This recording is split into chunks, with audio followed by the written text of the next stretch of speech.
So welcome along everyone to InspireTalk. This is the first show of 2016 and we're actually very excited to bring you the show this year. We've got some highly impactful people that we're going to be bringing along to our InspireTalk show.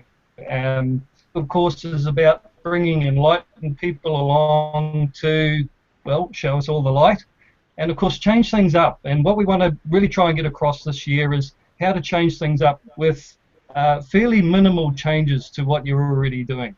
What I've got here today is some fantastic hosts in the form of our Federico Ree. Federico is along tonight from Creative Entrepreneur. Good to see you tonight, Federico. G'day Stuart, once again. Happy New Year. Third year round. I'm glad to be back on the show. Awesome, mate. Thanks. Good to see you too. And also for the first time this year, joining us in the off season is Laura Huxley from speakerslittlesecret.com. Nice to have you along too, Laura. Welcome along tonight. Hi, everybody. Great to be here. Thanks for having me. It's exciting to be part of the show. Looking forward to it. And it's great to have you along as well. And look, what I want to ask you, Laura, very quickly, because it is your first show and you've really bought into this in a big way. Just tell us a little bit about yourself very quickly and what InspireTalk means to you. Yeah, sure. I'll just quickly share. So I'm from Speaker's Little Secret, which is a speaker training service. I work with entrepreneurs and business people to master their message to market and really deliver it in an impactful way. On lots of different platforms, which is very exciting. And InspireTalk to me is, I'm just really grateful and excited to be a part of it. I think this year is going to be really impactful, like you said. I think we've got some great speakers and experts lined up, including Nic tonight. And I just think it's going to be a very, very exciting year where we get to share lots of insights and learnings and really spread those messages far and wide. So I'm really, really looking forward to the people that we're going to have on board. Yeah, I can't endorse that enough, Laura, and appreciate your thoughts there as well. So our guest tonight is somebody that I've really wanted to have a session with, have a discussion with for some time, and he's a very learned colleague who's spent most of his lifetime in the medical profession, but developed a very clever commercial knack in the publishing arena. And right now, I think he does quite a lot of expert work with, well, helping people to change things up. And he does it with results, proven outcomes, and it is really spectacular, the sort of results he gets through his own personal coaching programs. So what I'd like to do now is welcome along Dr. Nic Lucas. G'day, Nic. Stuart, welcome to the show tonight. Great to be here. It is really, really good to be here, and we haven't caught up enough over all these years. Indeed we haven't. Indeed we haven't. So look, because of that, what I want to ask you actually doing right now. Oops, sorry, I just lost you. You went a bit robotic, so you might need to repeat that question for me. Yeah, sorry, Nic. So look, just asking you to tell us a little bit about yourself and what you're actually doing right now yourself today. These days, I mean, I've got quite a few online businesses. I love online business. I think it is a phenomenon. I still get excited about it today as I did a decade ago when I first really began to look into it, because it's so the ability to reach so many people and leverage your time is phenomenal. So I love it, and it's what I do full time. I just you know, and I'm in a number of different businesses, and with that territory comes requests from other people to help them achieve the same kinds of goals. And so I have a coaching business on the side where I work with business leaders and entrepreneurs and professionals, that kind of group of people, and I help them in two ways. I help them with the personal stuff that gets in the way from them really being their best self. And my particular take on that is because I've got a large background in neuroscience and brain science. You know, the techniques available these days to cause rapid behavior change are phenomenal, and so I like to bridge that gap and help people you know, overcome those obstacles so they can really forge ahead. And then secondly, it's really strategic.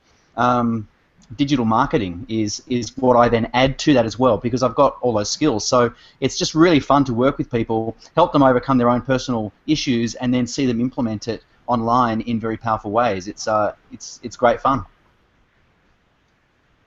Absolutely, and look, the connection between doing things online like we're doing right now, and then actually manifesting that into a wealth pathway is very closely linked, and I certainly get it. I think a lot of people are now waking up to it, and the ability to just make those simple shifts and move things forward are readily available to us in a way that wasn't available to us 10 years, 20 years ago. Just tell us a little bit about the nature of some of those programs that you're referring to. Well, my preference is to run, is to sell electrons, although I now sell atoms as well. So what I mean by that is I sell a lot of online training. So I've got businesses in the education and training sector, because it's just so leverageable. You can record some training once, and of course you can sell it over and over again to people all around the world. So this morning, for example, we ran a webinar. We had a couple of hundred people on it. We had over 700 register for it, and it was a really powerful webinar. It was an industry-leading webinar in the particular industry. It was at one of the health industries, and there was just people from all over the world taking part of it. So that's an example of what I do. I also, because I can't help myself, I dabble a bit in actually selling physical products on Amazon, which can sound completely a strange thing to do. It doesn't really fit in with my medical background. However, it's still the same process. It's still being able to sell things online.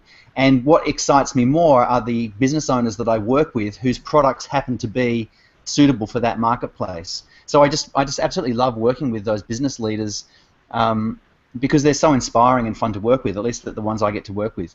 And the programs that I personally do myself are really, at a top level, can be summed up as saying, I help people master change in their own lives so that they can then go and lead and inspire change in others. Because even though there are so many ways that we can influence people, by far one of the most influential ways is to lead by example, is to be the best example of what it is that you wish to achieve and how you'd like other people to be. And so, you know, when you're working with professionals who their job is to influence other people, when you're working with business leaders whose job is to influence their staff or to influence their customers, their own ability to master change in their own life and to have a holistic life, to have a life that's actually worth living, that when someone looks at your life, you'd say, wow, I would like to have a life like that. It's not one-sided, it's a holistic life. And so they're the kinds of things, the programs that I have help people to achieve that. And I love that. That sounds fantastic, Nic. Can you tell us a little bit more about the typical client that you would work with, and how do they benefit from working with you? What are the changes that kind of seem to happen? Well, I'll give you an example. A typical example is someone who's got an established business, or someone who is already highly accomplished. They've got a skill, like a CEO, for example, who's already been very successful in a company, but it's never been theirs. And so they might be looking to go out into their own business after having been the CEO of a large company.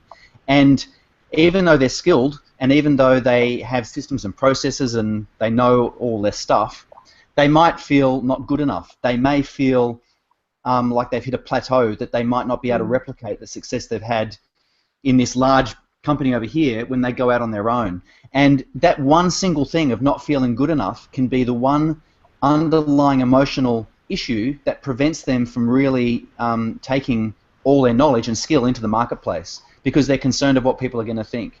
And they can read books about it, they can attend seminars on it, but unless you clear that emotional charge around, I don't feel good enough, another one might be just a fear of humiliation. Those are the little, well, they're little shifts if you have the tools to help people shift them. If you don't have the tools to shift them, you could sit on something for 10 years feeling not good enough to do it, and therefore never launch it, or never launch it with the full passion and energy that's required to make it a success. So that would be an example of someone I work with. Yeah, fantastic. It sounds really interesting. Nic, I've got question for you. I like the whole concept and philosophy of change, and you know, I'm an advocate of change, and I believe, you know, as a business owner, as a citizen on this planet, we have to change and grow as a result, and give back. But in that process of changing, I find that, you know, you need to step outside of that comfort zone. So how do you encourage your clients to really step outside of that comfort zone, I guess, repeatedly, to grow, and at the same time dealing with those setbacks, those failures, those limiting beliefs, and all those concerns and fears that would go through their minds, you know, as you do what you do with them? So how do you handle those sort of adversities? I upload new software into their brain, and I mean that literally and figuratively. So most people have a software operating system in their brain that is based on what you could call the right-wrong virus. That is, they judge the world, they operate in a world where they are bouncing back and forward between this duality of wrong versus right. And so what happens is that initiates fear, because at the one minute they feel like they're doing the right thing, but the next day they don't feel like they're doing the right thing. One day they feel like they are right in what they're doing. One day they feel like someone's telling them they're wrong with what they're doing. This underlying operating system that they don't think about, you know, as they go about their day, has such an incredible influence on the choices they make, and the goals that they set, and the thinking that they have. And so in order to change the quality of your life, you have to change the quality of thinking.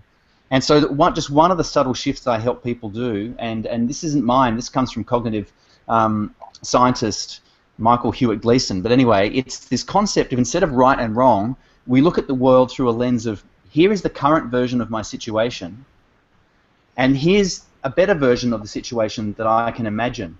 And when you look at the current version of your situation, you do so without any judgment whatsoever. You do it with full acceptance. You take 100% responsibility for why you are there in that current situation, and you celebrate the fact that you are in that current situation, because the only way you can move to the better version is from the current situation. And if I can help people understand that, and I've got some processes when they're particularly stuck to help them grasp that, because you can understand it theoretically, but it's emotionally understanding it, is when people stop judging themselves and stop judging their current situation and stop being afraid of what others will say about them, then they are immediately free to with full passion, pursue the better version of the situation that they can imagine. And that better version continues to evolve. It continues to grow. When you have no fear around those sorts of things, and you're not in judgment of yourself and others, the brain is free to be incredibly intuitive and creative, and you're not running around with anxiety and stress. And a brain that's in anxiety and stress is a brain that's not creative and is very hard to shift. That's fascinating, Nick. What really resonates for me is the software upload. I really connect with that, and yeah, it's just reprogramming the brain, and that's something that could automatically happen overnight, couldn't it? It can actually happen instantly. It can happen in a shift of perspective, and these happen without the processes that I've got. They happen throughout life, but unfortunately, I don't. For many people, it's unreliable, and there might be a decade between realizations or shifts forward. And really what we want to try and achieve is rapid behavior change, rapid growth, and that's why if there are certain approaches, coaching techniques that can be used to help people have a series of rapid breakthroughs, then that's when they experience phenomenal change. But if you have a breakthrough all on your own because you were sitting in meditation, which is a great thing to do, but if it takes another 5 years for another insight to arrive by pure random luck, then it's a long 5 years to wait. Absolutely. Nick, I find this really inspiring, and a lot of people don't realise how small those shifts need to be. But I do want to ask you about how you arrived at this particular course yourself. What inspires you to do what you're doing in this area, and is there a story behind this? Oh, well, there is. I mean, the reality is the church got to me early. My father was a minister of a church, and while I've got a different view of the world these days, it began with this idea that we're here for a reason, that we're here for a purpose, and that we've only got a short time on this planet, and we need to fulfill that purpose. And So for me, there's been a lifelong desire to really discover what my purpose is and to live on purpose, to live as my best self. The other really important concept that drives me is the concept of service. You know, we are valuable human beings just because we are. Just because we exist, we're valuable, but we're only really valuable to ourselves in that state. And we become valuable to others only through service. And so, you know, everything that I do is around serving others. So even if it's business, let's just take a silly example of selling a product on Amazon that's a physical product like a potato peeler or a spatula. Because how does that fit into a spiritual life? You might ask that question. Well, it's just having the best spatula that does the job, that makes someone enjoy cooking and enjoying their everyday activities. Because when that person's standing in their kitchen with that really fantastic spatula that doesn't stick and causes great whatever it is they're cooking, that's real life. That is everyday life that we have to do over and over and over again. And so no matter whether it's selling spatulas on Amazon or whether it's selling high-level coaching to CEOs to help them launch multi-million-dollar businesses, it is really all about service and finding what is the best way I can show up and serve other people. And with that attitude, you know, life just brings the most incredible adventure. Wow. I love what you said there, Nic. Oh, sorry, Fred, I'll let you go. Ladies first, Laura, go for it. I'd just love to hear more about, really about your philosophy and how this all came about. I mean, what inspired you to start your business, and obviously you mentioned that you want to live on purpose and you want to serve in the best way possible. But what inspires you to keep going, and what's that legacy that you want to leave behind? I'd love to hear a little bit more about that. What inspires me? Well, I used to be very ambitious, okay, and it's a very typical trait, especially amongst entrepreneurs. And I no longer use that word. It doesn't resonate with me at all, because being ambitious left me in a state of being judgmental about my current situation. So I didn't like where I was. I was ambitious to get over there, wherever there was, and I wasn't going to be happy until I got there. But whenever I got there, I didn't seem to be happy. And so through my own journey, really, and my own personal growth, which I've taken, you know, seriously to work on, I've come to understand that, you know, very, very clearly understanding that we are only ever in the moment. We never arrive at the future, ever. And the past is gone. In fact, the way our brain remembers the past isn't even like a replay. Our brain has to construct the memories that we have. And each time it constructs those memories, they're different. And so the past is an imagination. The future is an imagination. The only place we have right now is the moment. And so in that moment, I find complete contentment, but I also find immense creativity. And so I use those words to describe how I go about and why I feel energized and why I love what I do, because I'm forever in the moment. I'm only in the moment. I'm content and I'm creative.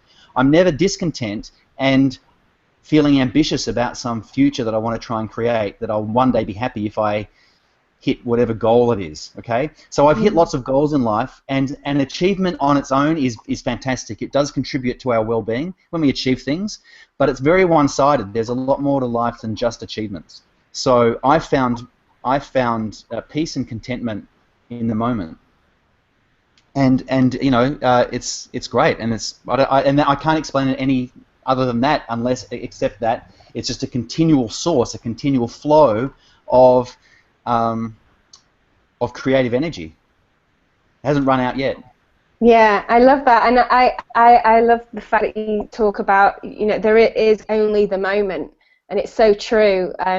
You know, it's I teach people public speaking, and it's the same. It's, you know, when you're speaking, there only ever is that present moment, and to be able to find the beauty in that is so rewarding. And I really, I really like what you said then. That's great. Oh, I'm glad you can relate to it, and yeah, for speakers especially, you know, a lot of speakers, I've done public speaking as well, and a lot of speakers, you know, attach a lot of emotion to the fact that they're in front of a lot of people, and and that's a duality, like I mentioned right at the beginning. You've got being alone versus being in the spotlight.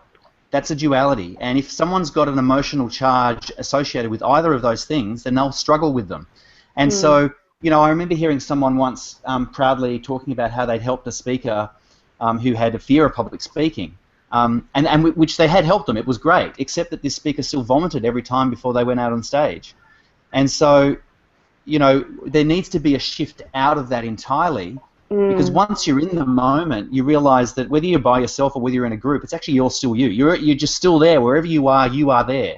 And if you don't fear judgment and if you live in the moment, then you can just show up as your best self no matter where you are. Hey, Nic, you're a man on a mission, and your words are certainly inspiring and contagious to me, because I really click with what you say, and I have a very similar philosophy and legacy to life and to business, especially on the spiritual side. You've spoken about serving others and peace and contentment. I really love that. But as far as the people you serve or the people you help, do you find that some people can't really connect with your scientific approach, or perhaps with your highly strategic way of looking at success or career? Do you find some people just say it's too much for me, I can't experience this rapid growth, and they literally bomb out or they walk away? Is that something you've experienced before? Earlier, but less and less, and that's because I specifically am cultivating a life and a purpose that attracts the right people into my life. So I've only got so much time, and that time goes to myself, it goes to my family, and then it goes to my clients. And there's a range of clients you could go and work with. So if you could work with a range of clients, it only makes sense to work with the clients that you most enjoy and that you can most help. And so in that way, client selection becomes incredibly important, so that you are actually working with the people that you can best serve. I don't best serve people who aren't ready. And so they need to go through their own personal journey in order to their own growth and development, to become the kind of person they need to become, that has the problems or needs the solutions that I offer. So that's why I tend to work with business leaders who've already had a lot of success and have found, for example, that it's empty, that it didn't give them the fulfillment they hoped with. Again, it's client selection, and I'm sure you guys all have experienced that very much. One last quick question. So, in one word, what would you describe the right candidate possessing what quality or what attitude to life? Is there one word you can sum that up? Best self. They're committed to being their best self. Okay, great. Thank you. So guys, we're talking live here on InspireTalk. We have Dr. Nic Lucas with us, and we are in fact getting some magic bullets here in terms of the quality and quantity of information coming from Nic, and we really appreciate that, Nic, so that's fantastic. I encourage anybody who's listening in to put down any questions or comments so that we can ask Nic and we can get the answers to you. And on that note, Nic, we've got a question here from Sarah. And her question is, well, she actually says, well, this is very helpful. So there you go. We're getting some good stuff. She says, how quickly can positive change be implemented, and how do we ensure it lasts? Okay, so how can a positive change be implemented, and how do we ensure it lasts? Is that what the question was? Yeah, how quickly?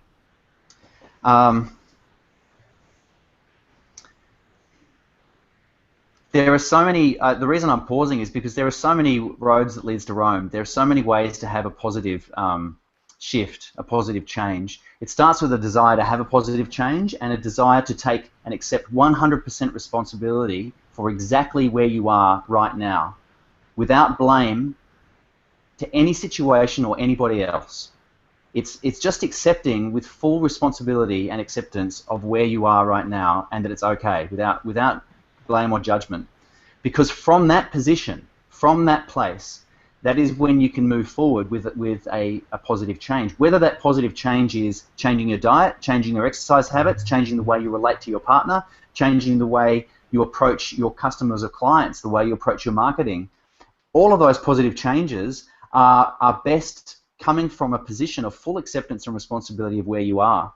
In terms of how to help how to know that they're going to last.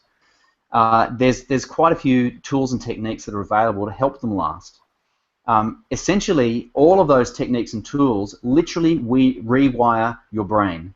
And so, to summarize all of the tools available to help positive change last, I would really have to summarize it as practice. The more you practice that positive change, the more it will last. Neurons that fire together wire together. It means the more you think a certain way, the more you act a certain way, the more likely that will continue. For example, something really practical. I've been a coffee drinker for many, many, many years, and about 6 or 8 months ago I changed to almond milk. I cannot drink dairy milk lattes, even though I want to. If I go to a cafe and that's all they've got, I won't even have it, even though I might want a coffee. The reason is my brain has changed. The neurons that fire in my brain when I drink dairy milk don't like it. There has been a shift in my taste. Okay, so that and that's just not some airy-fairy thing. If you were to put me in an MRI and look at my brain, there is a physiological, neurochemical change in my brain that likes almond milk now and not dairy milk. If you studies have done this where they've got people who've gone on a whole food diet and they've looked at their brains before and after that whole food diet and found that when they see pictures of high caloric foods that are high in sugar, their brain just doesn't light up anymore. It lights up when it sees the whole food. And these changes can occur in 4 to 6 weeks, 8 weeks. So, how to ensure it happens is by practicing that positive thing. And that involves having to set new habits and learning approaches to create habits. And I could go on, but I'm not sure how much time we've got. But it's entirely possible, and I'd find out all you can about it because it's there. The information's there.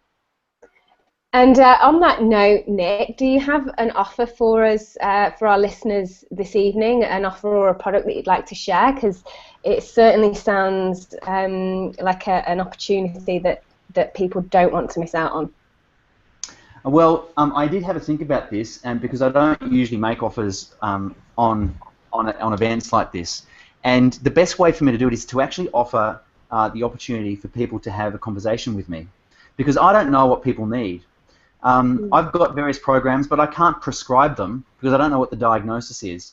And so what people can do, I think, Stuart, I sent you through a link before. I think it is niclucas.com/RU-game with little hyphens in between it. So R-U-game.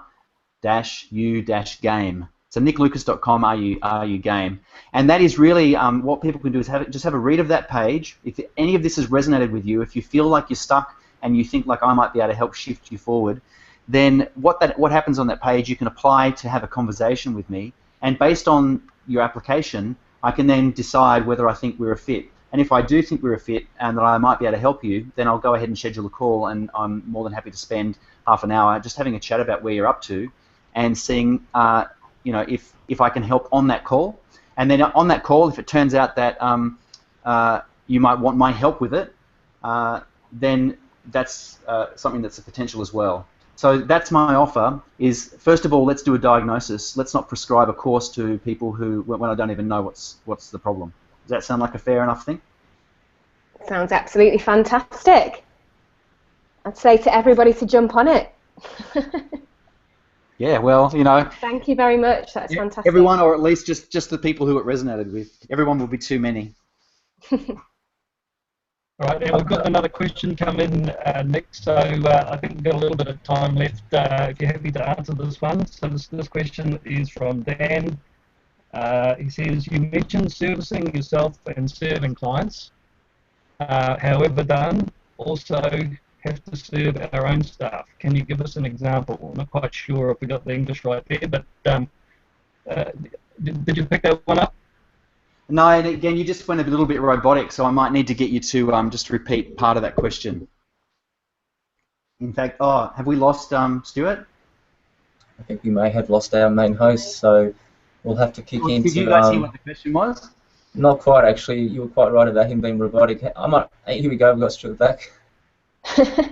Stuart. We can't hear you, Stuart. So I'm just going to turn on the light too, because I think I'm looking really dark. Hang on a second. Don't you love the candid nature of Google Hangouts? Great.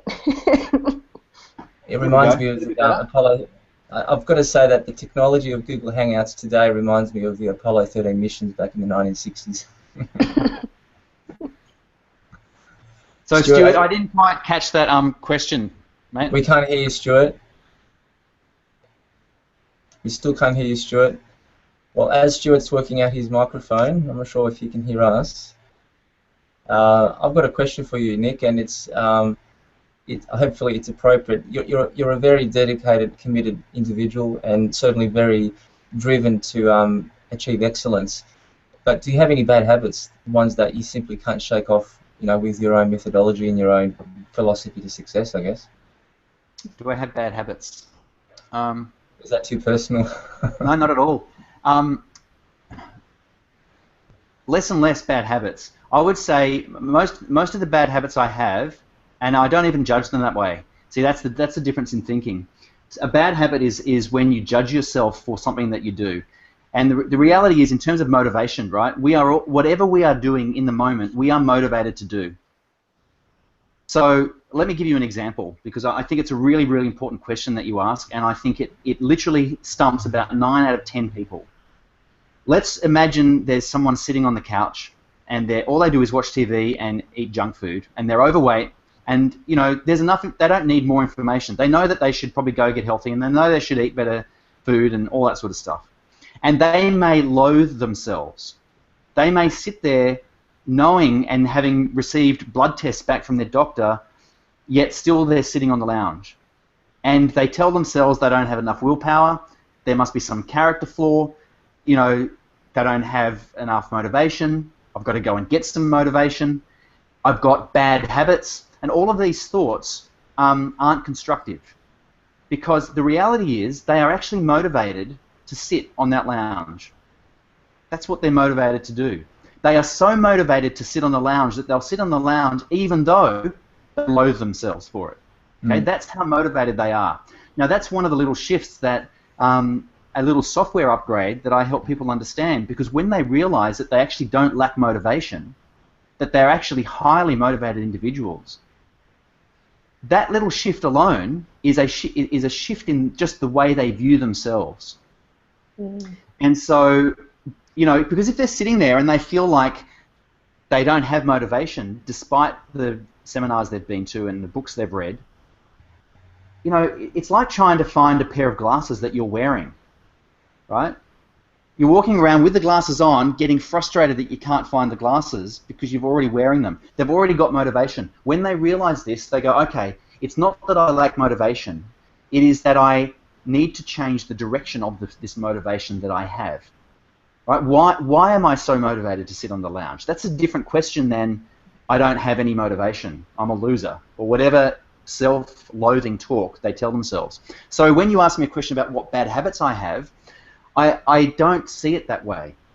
Okay? I see it as that I take 100% responsibility for what I am, where I am, what I'm doing, and if it's not in line with what I want in the future, then I don't judge myself and beat myself up about it. I accept myself and then go about making a change to move toward that future that I imagine. So I guess that's my answer. It's about bad habits. Look, it's a great insight, a very detailed insight, and really I sum it up as self-improvement and that desire to just do better and to change and to grow. Let's turn our attention back to Stuart. Do we have Stuart back technically? Are you there, Stuart? Look, I think so. Can you hear me? Yes, we hear you. You can. All right, so we'll try and squeeze this question in, Nic, so if you're happy to do it, that's good. So Dan says, you mentioned servicing yourself and servicing clients, or serving clients, however done, I don't quite get that, but also have to serve our own staff. Can you give us an example? Oh, okay. I don't know if you can work out what that's meaning. Oh, well, I think I get the gist of it. In order to be a leader, you have to know what it is to be a follower. In order to, the role of a leader is to serve. That's what the role of the leader is.